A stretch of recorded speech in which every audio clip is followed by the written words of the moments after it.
Ẹ kú dédé àsìkò yìí gbogbo iṣẹ́ tí ń gbọ́ mi lélòkò tàbí lẹ́yìn òde ẹ jẹ́ kí a gbàdúrà bàbá wa ti Ọlọ́run wa. Adúpẹ́ fún àánú àti oore ọ̀fẹ́ tí a rí gbà, adúpẹ́ tí ẹ mú wa wà láyé, mú wa wà láyé tí ó dára o. Adúpẹ́ tí ẹ jẹ́ kí a rí èní ọjọ́ ìṣẹ́gun.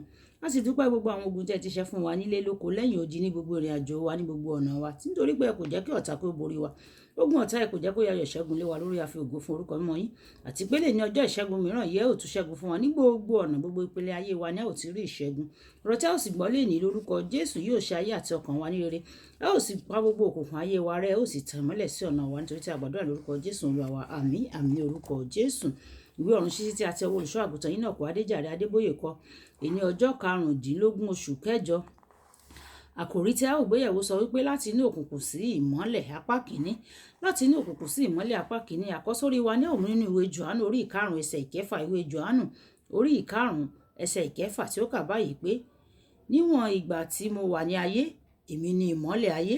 Nígbà tí a ó mú bíbélì kíkà wa ti nínú ìwé Jòhánù kìíní orí 1 ẹsẹ̀ 5 dé 10.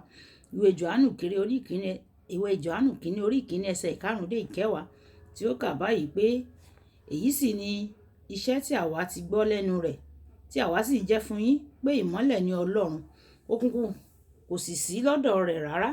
Bí àwa bá wí pé àwa ń ní ìdàpọ̀ pẹ̀lú rẹ̀, tí àwa sì ń rìn nínú òkùnkùn, àwa ń ṣèké, àwa kò ní ṣe òtítọ́. Ṣùgbọ́n bí àwa bá rìn nínú ìmọ́lẹ̀, bí òun ti ń bẹ nínú ìmọ́lẹ̀, àwa ní ìdàpọ̀ pẹ̀lú ara wa. Ẹ̀jẹ̀ Jésù Kristi ọmọ rẹ̀ wẹ̀ wá nù kúrò nínú ẹ̀ṣẹ̀ gbogbo. Bí àwa bá wí pé àwa kò ní ẹ̀ṣẹ̀, àwa ń ta ara wa jẹ, òtítọ́ kan kò sì sí nínú wa. Bí àwa bá jẹ́wọ́ ẹ̀ṣẹ̀ wa, olódodo àti olótìtọ́ ni Olúwa, láti dárí ẹ̀ṣẹ̀ wa jì wá àti láti wẹ̀ wá nù kúrò nínú àìṣedéédé gbogbo wa.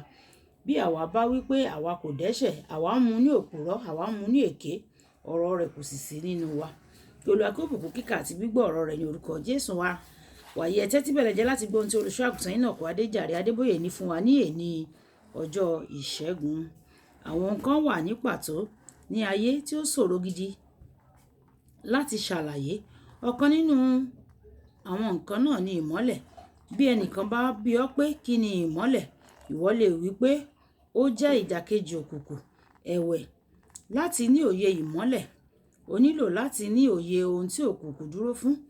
Ọ̀rọ̀ àgbéyẹ̀wò fún sáà yìí yóò jẹ́ ti Bátílómì, ọkùnrin afọ́jú kan tí ó pàdé Jésù tí òkùnkùn ayé rẹ̀ sì parí. Nígbà tí o bá wo ìwé Máàkù orí 10 ẹsẹ̀ 51 títí dé ẹsẹ̀ 52, ìwọ yóò rí díẹ̀ nínú àwọn nǹkan tí òkùnkùn fi hàn. Ìwọ yóò sì dá àwọn ohun tí ó pamọ́ nínú ìmọ́lẹ̀ mọ̀. Fún àpẹẹrẹ, òkùnkùn já sí àìsàn. Bí òkùnkùn bá dúró fún àìsàn, a jẹ́ pé ìmọ́lẹ̀ dúró fún ìwòsàn, èyí tí ó wà nínú Jésù Kristi, ìmọ́lẹ̀ ayérayé. Ìwé Ẹ́kísódù orí 5 ẹsẹ̀ 26. Nígbà tí o bá ní ìbáṣepọ̀ pẹ̀lú Jésù, àìsàn kò lè máa gbé nínú ara rẹ mọ́. Kì í ṣe ìròyìn tuntun. Mọ̀ pé òkùnkùn àti èṣù máa ń kọ̀wọ́ rìn pọ̀ ni o. Nígbà tí o wo Lúùkù orí 13 ẹsẹ̀ 11 títí dé ẹsẹ̀ 17, ìwọ yóò rí gbangba pé Jésù Kristi pè ẹ̀mí àìlera náà ní ìránṣẹ́ èṣù. Àìsàn àti àrùn ní orísun wọn nínú òkùnkùn. Ẹ̀wẹ̀, ìmọ́lẹ̀ Ọlọ́run lè rín àwọn ìfaradà òkùnkùn kí ó sì bá wọn wí pátápátá. Arákùnrin kan wà tí ó lọ sí Amẹ́ríkà fún ìtẹ̀síwájú lẹ́nu ẹ̀kọ́ rẹ̀. Ó sì ṣe àríyá kí ó tó lọ. Ní àárín àríyá yìí, ọ̀tá kan wá, ó sì gbé ohun búburú sínú ayé rẹ̀. Láti ọjọ́ tí ó ti dé Amẹ́ríkà, ó bẹ̀rẹ̀ sí ní ìrora nínú ikùn. Gbogbo onírúurú àyẹ̀wò ni wọ́n ṣe tí ó sì já sí pàbó. Síbẹ̀ ìrora yẹn kò kúrò. Ó gbìyànjú fún ọdún 6. Ó lo oríṣiríṣi oògùn títí ó fi parí ẹ̀kọ́ rẹ̀. Nígbà tí ó padà dé sí Nàìjíríà, ó gbọ́ pé à ń ṣe ètò kan ní Ìbàdàn. Ó sì pinnu láti rin ìrìn àjò wá láti ìlú Zaria. Èṣù ṣe ohun gbogbo láti dè é lọ́nà, ṣùgbọ́n ó padà dé ní ọjọ́ tí ètò náà yóò parí. Ní àsìkò ìwàásù tó kẹ́yìn, ó jókòó bí ọ̀rọ̀ Ọlọ́run ṣe jáde. Ìmọ́lẹ̀ Ọlọ́run kọlù ó lójijì. Ó bẹ̀rẹ̀ sí ní pariwo, mo ti bọ́ o, mo ti bọ́ o, mo bọ́ lọ́wọ́ àìsàn. Nítorí ìrora ọdún 6, ó lè ná ní nítorí ìrora ọdún mẹ́fà náà pòórá. Mo sọ tẹ́lẹ̀ sí ọ, kò ní fi ṣe bí ó ti wù kí ó pẹ́ tó tí o ti ń gbé àìsàn tàbí àrùn kiri. Bàbá mi yóò lé gbogbo rẹ̀ jáde lónìí ní orúkọ ńlá ti Jésù. Àmín.